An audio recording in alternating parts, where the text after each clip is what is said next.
야고보서 2장 1절에서 10절 말씀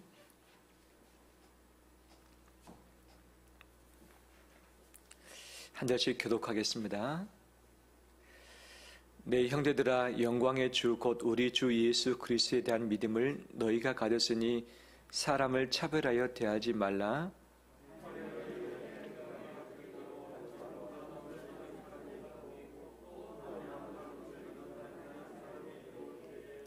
너희가 아름다운 옷을 입은 자를 눈여겨보고 말하되 여기 좋은 자리에 앉으소서 하고, 또 가난한 자에게 말하되 너는 거기 서 있든지 내 발등상 아래에 앉으라 하면,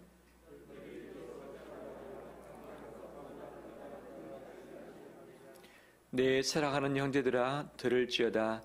하나님이 세상에서 가난한 자를 택하사 믿음에 부유하게 하시고 또 자기를 사랑하는 자들에게 약속하신 나라를 상속으로 받게 하지 아니하셨느냐?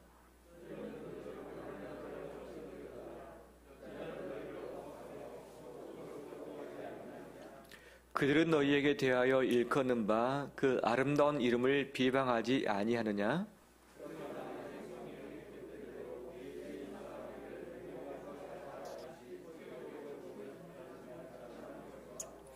만일 너희가 사람을 차별하여 대하면 죄를 짓는 것이니 율법이 너희를 범법자로 정죄하리라. 누구든지 율법을 지키다가 그 하나를 범하면 모두 범한 자가 되나니. 아멘.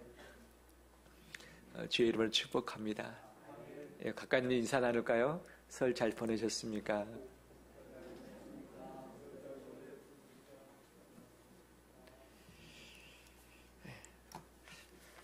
혹시 외모 때문에 차별 받아보신 적 있으십니까? 네. 손을 한번 들어보시면, 나는 외모 때문에 차별 받아본 적 있다. 차별이라는 것이 좋은 의미일까요? 좋지 않은 의미일까요? 네. 그 단어 자체는 긍정, 부정의 의미가 같이 다 포함이 되어 있죠. 차별 때문에 더 좋은 대접을 받아보신 분도 계시죠. 하지만 차별 때문에 좀 사람 대접을 받지 못하는 경우도 있는 것을 봅니다. 학력 때문에 또는 출신 때문에, 사는 곳 때문에, 또는 어느 교회에 다니는가, 어떤 종교인가에 따라서 그럴 수 있죠. 또 내가 가지고 있는 능력 때문에 차별을 받는 부분들이 분명히 있죠. 태어나면서부터 이미 차별된 세상에서 우리가 살아왔고, 또 이런 분위기 가운데 있다 보니까 내가 차별받음으로 말미암는 그런 불이익도 있습니다. 반면에 나도 모르게 누군가를 차별하고 있는 그런 내용들도 있는 거죠. 이 세상은 차별 없는 세상을 만들기 위해서 모두들 애를 쓴다고 말하고 있습니다. 하지만 이미 가진 자의 횡포로 말미암아 없는 자가 주눅이 들며 여러 가지 많은 손해를 보고 있는 것은 피할 수 없는 우리의 현실 아니겠습니까? 오늘 본문의 말씀은 야고보 사도가 말합니다. 왜 교회에서조차도 차별을 하느냐라고 이야기하는 거죠. 그때 당시는 이 사회적인 가난 때문에 상당히 큰 어려움 가운데 직면했습니다. 그래서 이 가난의 문제를 풀기에 정말 고생을 많이 했었던 거죠. 그러다 보니까 교회 내에서 이 빈부의 격차, 이것이 차별로 적용되는 일까지 발생을 하고 말았습니다. 옷도 잘 입고 손에 이 금가락지를 끼고 온 사람을 환대하면서 좋은 자리에 앉으라고 하는 반면에 남루한 옷을 입고 오는 자에 대해서는 저기 서 있든지 내 발등상 앞에 앉으라, 즉 마룻바닥에 그냥 앉아라 라고 하는 거죠. 왜 이것이 교회까지 들어와서 이렇게 차별을 하느냐라고 하는 것이 야고보 사도의 바로 지적 아니겠습니까?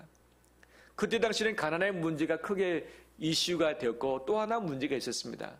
그것은 종의 문화인 거죠. 노예 제도였습니다.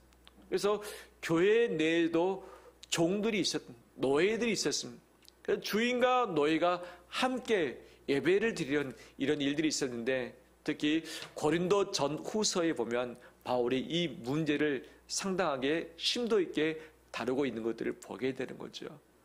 바로 차별하는 세상 가운데 차별을 하지 않기 위해서 우리가 어떻게 해야 할 것인가에 대한 말씀을 같이 살피길 원합니다.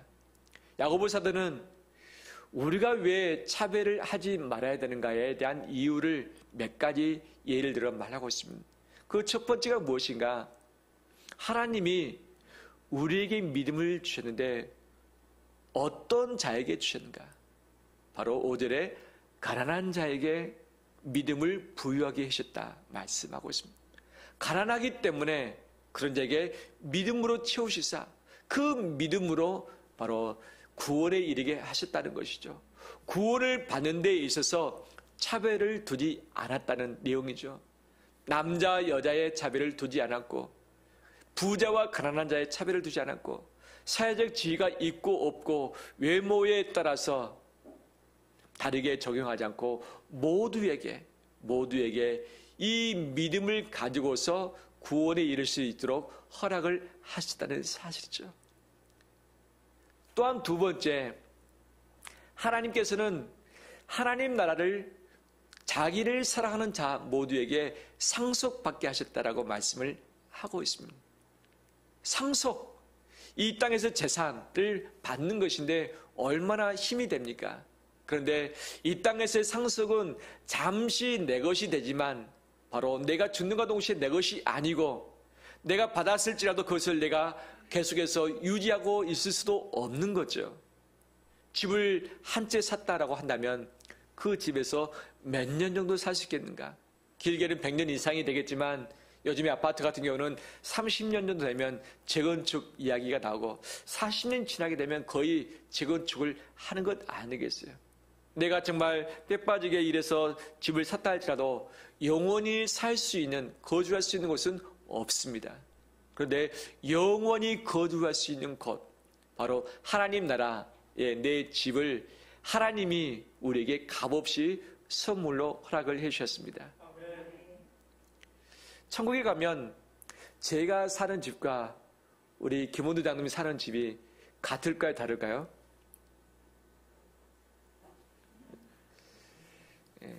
귀신 잡는 해병대 출신이기 때문에 거기 가서도 좀 이렇게 힘 자랑하실지 모르겠지만 아마 똑같을 겁니다. 목사이기 때문에 더 좋은 집을 예비하셨을까? 그렇지 않죠. 신앙생활을 40년 한 사람과 이제 갓 일주일 하는 사람과의 천국의 집의 차이가 있겠는가? 어떻습니까? 주님을 위해서 평생토록 애를 쓰고 헌신했던 자, 그 다음에 헌신하지도 못하고 마지막 막차를 겨우 탄 사람, 그 집이 서로 다를 수 있겠는가? 이 땅에서 우리는 재정적인 이유 때문에 여러 가지 형편 때문에 사는 곳의 위치가 다릅니다. 어떤 곳은 살고 싶어도 돈이 없어서 가지 못하는 곳도 있고 돈이 많아도 사회적 지위가 받쳐주지 않기 때문에 입주가 거절당하는 곳도 있는 것 아니겠어요? 하지만 천국은 교회의 직분에 관계없이 빈부에 관계없이 외모에 관계없이 사회적 지위에 관계없이 하나님께서 공평하게 주시는 은혜의 장소임을 믿습니다. 천국에 가서도 차별을 받는다면 천국이겠습니까? 이슬람교에서는 천국 가면 남자에게 주는 상급들이든 마음껏 술을 마시고 마음껏 자기 부위를 많이 갖도록 하게 하는 것이 천국이다. 그럼 반대로 보면 여인은 뭐 하는 거예요? 남성이 천국의 삶을 즐길 수 있도록 여인이 서비스하는 곳이 천국입니까? 아니죠. 천국은 성별에 관계없이 빈부에 관계없이 지위에 관계없이 우리에게 은혜로 주시는 하나님의 영원한 집인 줄 믿습니다. 이것을 받은 자 바로 우리가 성도다라고 말씀을 하고 있죠. 가난한 자에게 믿음을 부여하게 해주시고 하나님을 사랑하는 자에게 하나님 나라를 상속받게 해주셨다. 이 은혜를 우리가 받은 자 아니겠느냐? 그런데 왜 너희가 바로 사람을 차별을 하고 있느냐라고 반문을 하는 거죠. 이 하나님의 거둬주신 은혜가 우리에게 있는 줄 믿습니다. 믿음을 주신 것, 구원을 주신 것, 전혀 차별이 없이 모든 자에게 주시는 하나님의 상급인 줄 믿습니다. 이 감격, 이것이 우리 가운데 가득하길 소망합니다. 또한 교회의 교인이 되는 것, 어떤 자격이 주어진 것이 아닌 것이죠. 교회에 등록하겠다고 신청하게 되면 교회에서 특별한 문제 없는 이단이 아닌 한 그것을 교회 식구로 받는 것 아니겠습니까? 그런데 우리 한국 교회는 어떤가? 제가 전도하다가 들었던 몇 가지 이야기가 있습니다. 그중 하나가 뭐냐면, 교회를 나는 못 가겠다. 목사님, 전도하려면 조금 더 선하게 사는 사람, 착하게 사는 사람한테 가서 전도를 했어요. 저는 죄를 많이 짓고 못된 짓을 많이 했어요. 그래서 제가 교회 가면 안 됩니다. 교회 물이 흐려져서 안 됩니다. 저는 지금 갈 때가 아닙니다. 라고 하는 건 그냥 웃으면서 이야기했지만 그 안에 진심이 있었고 또 한두 명이 아니라 여러 사람이 이렇게 말하는 것을 볼 때에 참 한국 교회가 사람을 차별하고 있지 않는가? 누가 교회에 와야 되는가? 누가 교회의 존재가 되어야 되는가? 정말 가난하고 힘이 없고 죄인으로 핍박을 받는, 우리가 볼 때도 정말 그 사람은 정말 예수 그리스도를 믿을 사람이 아닌 것 같다고 하는 사람이 교회가 필요한 것 아니겠어요? 교회의 존재의 이유는 죄인을 위해서 존재하는 것 아니겠습니까? 그런데 한국교회 문턱이 높아져서 스스로 죄인이라고, 스스로 없다고 생각하는 자가 올라오기 쉽지 않은 그런 곳이 됐다는 것, 이것이 한국교회에 차별하는 이 문제가 아니겠는가 생각이 될 수 있는 것이죠. 우리 교회는 어떻습니까? 우리 교회는 어떻습니까? 저는 우리 교회 성도들을 자랑스럽게 생각합니다. 왜냐하면 성도들을 귀하게 여길 줄 알기 때문에. 외모에 따라서 서로 대하는 차등의 일부가 있겠지만 우리 마음이 정말 존중해주고 좀 더 형편이 어려운 사람을 더 돌봐주길 원하는 마음들이 우리 성도의 기본적인 심성에 있어요. 이것이 얼마나 귀한지 모르겠습니다. 이 부분에 대해서 여러분은 우리 성도님들을 칭찬하고 싶습니다. 고맙습니다. 이 마음을 주님 오실 때까지 잃지 않길 원합니다. 어떤 누가 됐든지 간에 바로 교회의 성도로서 다 맞아드리길 원합니다. 그런데 이 두 가지 부분을 우리가 좀 신경 쓰길 원합니다. 첫 번째는 새가족인데 간혹 새가족 됐던 분이 이런 이야기를 한 것을 들었습니다. 나는 소외받았습니다. 나는 차별을 받았습니다. 무엇 때문에 차별받았느냐? 기성교인들이 자기끼리 뭉치는 것 때문에 저는 도리어 외톨이가 됐습니다. 그런데 이것을 성도들이 의도적으로 했는가? 저는 그렇게 보고 있잖아요. 의도적으로 한 적이 없어요. 그렇지만 오랫동안 우리가 신앙생활을 서로 하다 보니까 서로 친분이 있고 아는 것이 있기 때문에 이것이 자연스러운 우리 분위기인데, 새롭게 오시는 분이 이 부분에 적응하기가 쉽지 않고 또 그분들 배려한다고 하지만 그 배려가 본인에게는 좀 부족하다라고 싶을 수도 있을 것입니다. 의도치는 않았지만 우리가 가지고 있는 기본적인 이 분위기 때문에 차별을 받는다는 그런 느낌이 있었다는 것을 들었을 때 일리는 있을 수 있다라고 생각이 됩니다. 그런 의미에서 좀 더 그들을 붙들어주고 좀 더 살펴주고 한 식구 되시도록, 또 우리끼리 우리가 과거에 있었던 그런 과거의 역사적인 그런 이야기들이 주의 화제가 되지 않도록 하게 하는 것이 좀 필요하지 않는가 생각이 들 수 있는 거죠.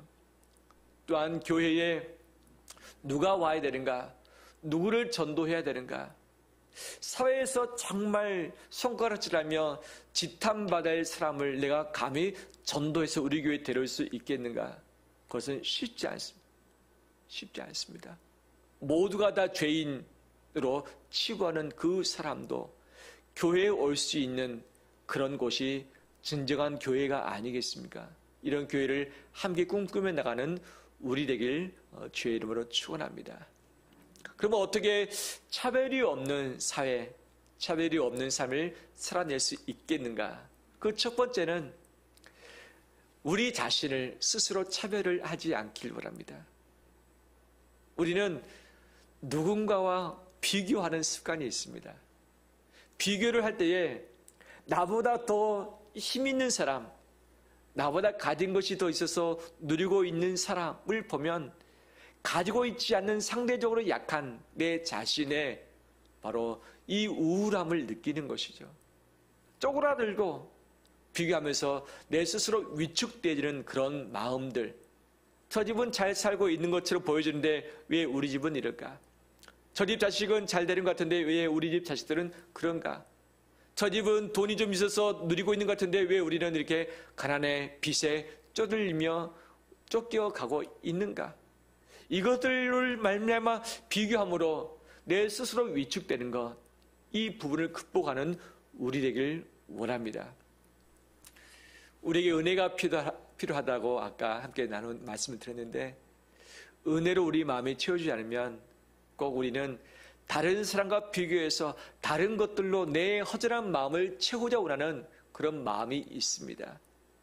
돈을 채우고 싶은, 명예를 채우고 싶은, 사회적 지위를 채우고 싶은, 남이 가지고 있는 것도 나도 가지고 싶은, 남이 먹고 가고 있는 곳에 나도 먹고 싶은, 가고 싶은 이런 마음들이 분명히 있는 거죠.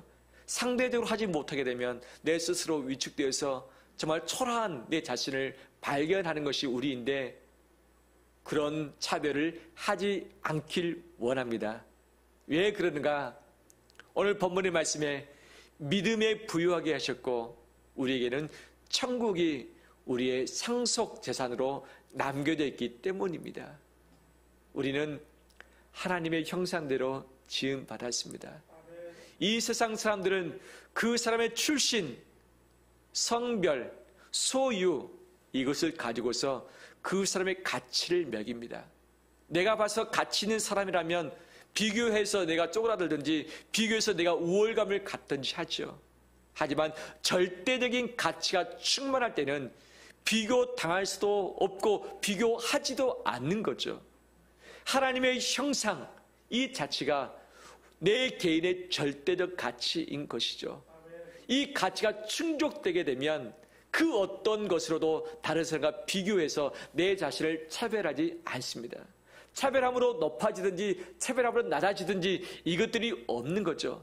다른 사람이 나를 차별한다 할지라도 이것 때문에 내가 속상해하거나 기분 나빠하거나 자존심 상하지 않는 거죠. 왜? 누구보다도 하나님이 나를 차별하지 않기 때문에 모든 자에게 하나님의 형상을 따라서 지음받도록 하셨기 때문에, 그 다음에 예수 그리스도를 믿는 모든 자에게 구원을 허락을 하셨기 때문에 바로 이것으로 충족되어지는 우리 되길 주의 이름으로 축원합니다. 그렇기 때문에 내 자신을 더욱더 소중하게 생각하며 정말 내 자신을 아껴주는 우리 되기를 원합니다. 자기 자신을 존중할 줄 아는 자는 남을 존중할 줄 아는 거죠.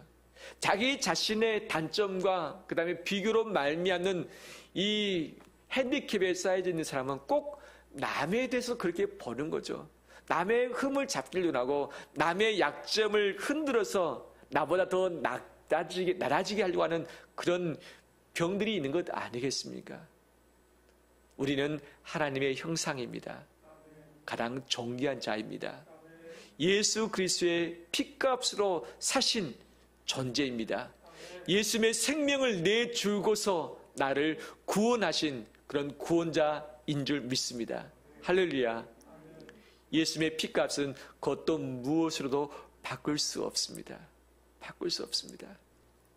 이 땅에서 비록 집이 좀 얄궂은데 살 수도 있고 내 집이 없이 월세를 살거나 이사를 다니거나 그럴 수 있습니다. 하지만 영원한 집이 마련되어 있다는 사실을 바라보는 우리 되길 바랍니다. 이 땅에서는 잠깐 힘든 삶을 산다 할지라도 영원한 나라에서 영원토록 하나님이 주시는 이사 가지도 않아도 될, 빚을 갚지 않아도 될, 쫓겨나지 않아도 될 바로 그 집에서 살게 될 것을 바라보면서 우리 자신에게 하나님의 은혜로 채우는 자 되길 주의 이름으로 축원합니다.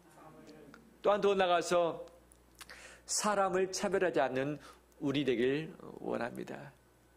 내가 스스로 충족되고 자족하게 되면 사람을 동일하게 보게 되어지는 것이죠. 그래서 사람을 볼 때에 그가 가지고 있는 것들, 외모를 가지고 판단하기보다 하나님의 형상임을 확인하고 더 나아가서는 그 사람도 구원이 필요한 자임을 보면서 긍휼히 여기는 우리 되기를 원합니다. 긍휼을 가지면 차별을 하지 않게 됩니다. 누구나 다 구원이 필요한 자이고 누구에든지 고통이 있고 풀 수 없는 문제가 다 있는 것 아니겠어요? 겉으로 보기에는 번지를 해도 문제없는 가정이 없고 고통 없는 가정이 없는 것 아니겠습니까? 남모르는 삶의 애환들이 있지 않습니까? 바로 그런 것을 가지고서 긍휼히 여기면서 그 사람도 구원이 필요하고 주의 은혜가 필요하다는 이 시각을 가질 때에 차별의 문제를 피할 수 있게 될 줄 믿습니다. 세 번째, 차별 없는 세상을 만들어가길 간절히 소망합니다. 오늘날 사회는 차별하는 세상이고 차별받는 세상입니다. 정치인들이 이구동성으로 차별 없는 세상을 만들자 말은 하지만 자기들도 잘 적응하지 못하는 경우들이 간혹 있는 것 아니겠어요? 이 구도 자체가 차별을 주고 차별을 받을 수밖에 없는 세상인데 이 사회를 계속해서 선한 세상, 좋은 세상으로 바꿔 나가는 것이 우리의 사명인 줄 믿습니다. 몇 년 전부터 차별금지법에 대한 이슈가 계속 나오고 있습니다. 현재는 국회의원 10명이 대표 발의를 해서 차별금지법을 이미 준비를 했고 입법 절차에 진행을 하고 있습니다. 우리 기독교인들과 또 사회단체 몇몇은 이것을 철회를 하기 위해서 애를 쓰고 있는데 참 우리의 힘이 역부족인 것을 보게 되어지죠. 차별금지라는 그 단어는 상당히 좋은 것이고 하나님께서 원하시는 사회가 아니겠습니까? 그런데 지금 새롭게 입법되어지는 특히 국가인권위에서 준비한 마련된 포괄적 차별금지법은 상당히 위험성이 간에 내포되어 있는 것이죠. 모든 직장, 그다음에 장애, 가난 때문에 차별받지 않도록 되어 있고 각각의 법이 이것을 규정을 다 하고 있어서 보호를 해주고 있습니다. 사람들이 이것을 잘 시행을 하지 않을 뿐이지 법은 다 있는 거죠. 법은 각자 다 있는데 이것을 통합해가지고 국가인권위에서 사법권을 가지고서 이것을 시행을 하려고 하는 것이 문제인 것이죠. 그런데 국가인권위에서 그 안에 넣어놨던 그 단어가 무엇인가?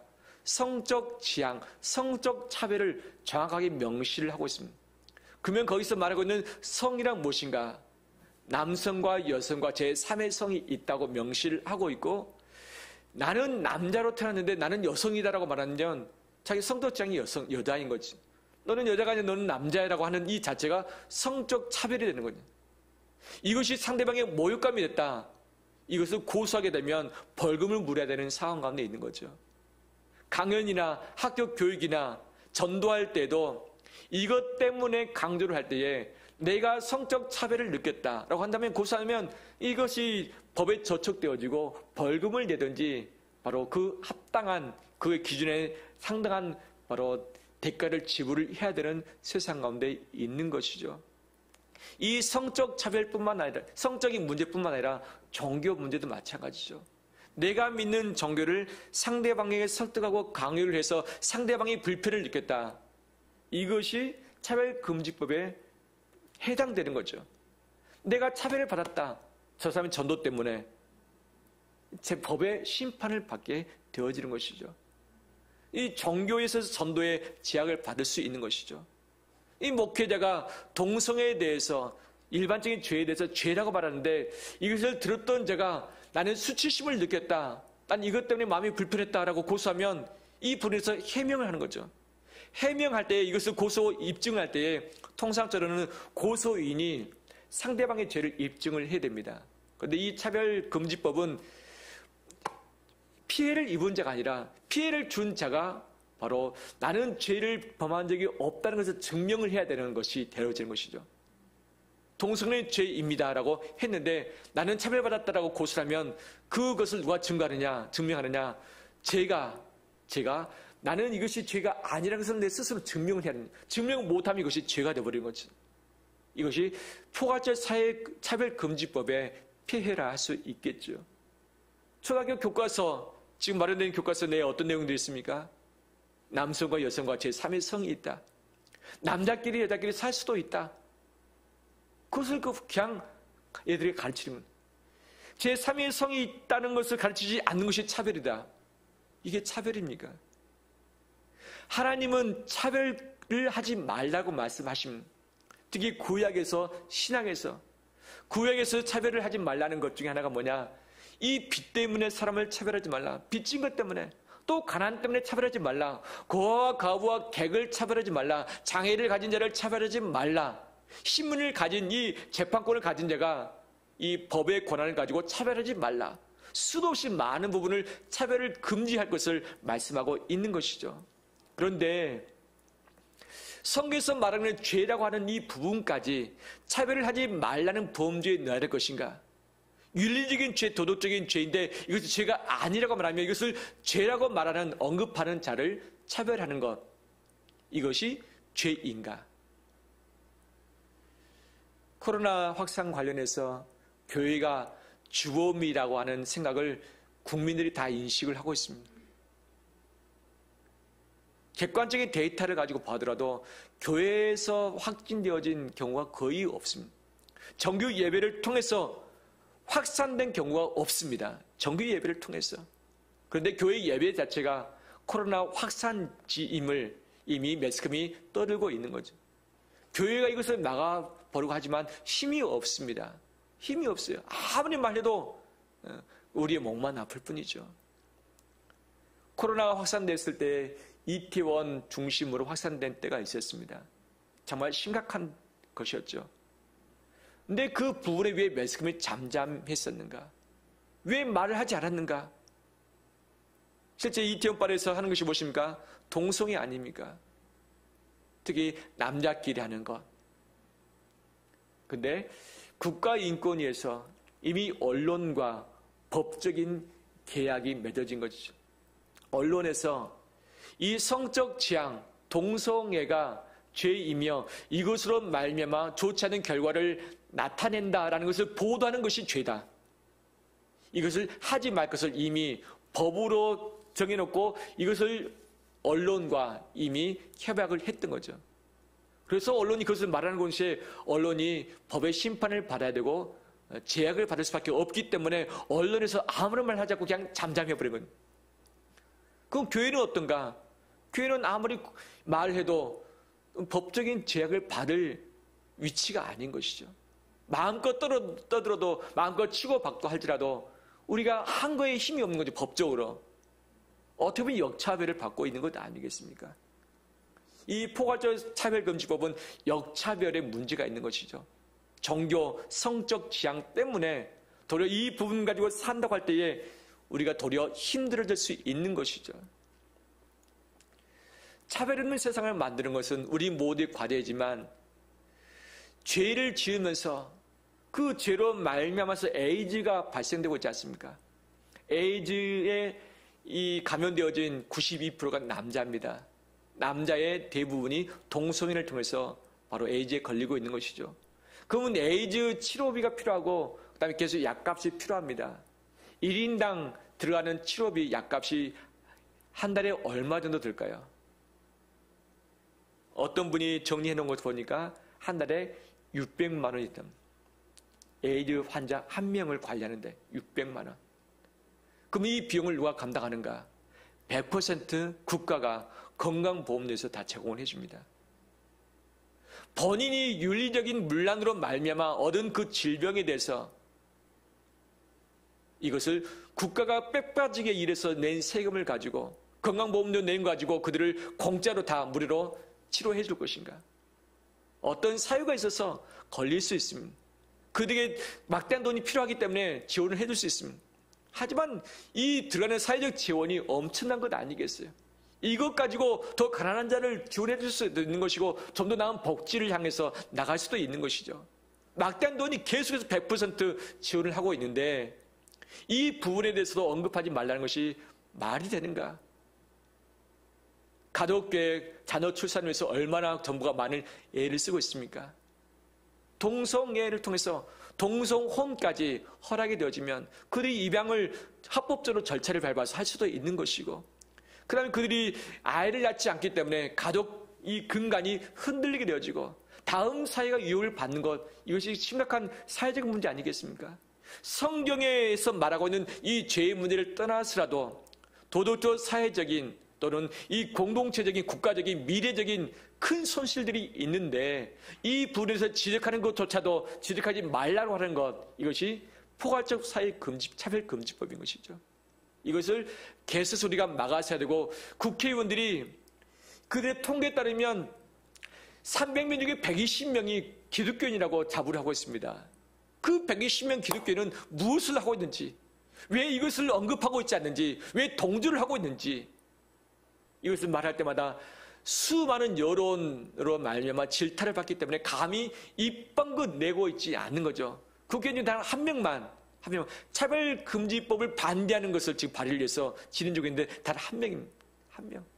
그분은 그냥 아예 목숨 내걸고 총대 메고 다음에 국회의원은 안 하겠다고 하는 그 각오를 가지고 하고 있는 것이죠. 차별 없는 세상을 만들기 위해서 필요한 것이 입법의 절차인 줄 믿습니다. 이 바른 입법이 될 수 있도록 기도하는 것이 필요하고, 그런 국회의원을 뽑아서 국회에 보내는 것도 우리의 의무가 아니겠습니까?